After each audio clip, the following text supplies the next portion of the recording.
Отсуството на желба кај некои западни земји да ја прифатат реалноста на полицентричниот свет, кој објективно се формира и обидите да ја наметнат својата волја, сето тоа доведува до зголемување на конфликтниот потенцијал, загрозувајќи безбедноста вклучително и на нашиот европски континент.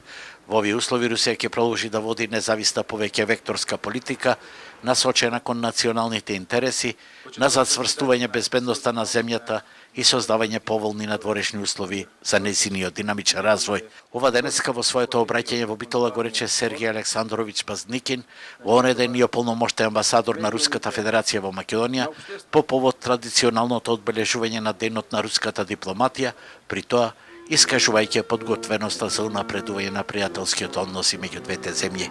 Имаме намера да промовирамо позитивна обединувачка агенда.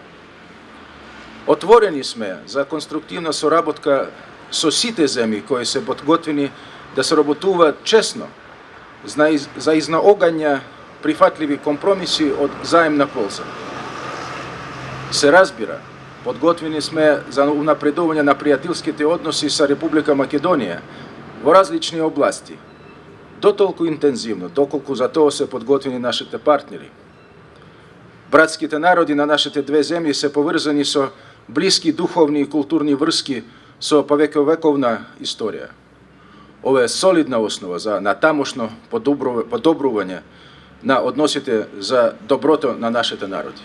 Денешната церемонија на која Базникин, искажувајќи почит, се обрати на македонски јазик, заврши со положување цвеќе пред рускиот крст во Битола, подигнат во чест на рускиот императорски конзул Александар Аркадиевич Ростковски, кој на денешен ден во атентат беше убиен во 1903 година.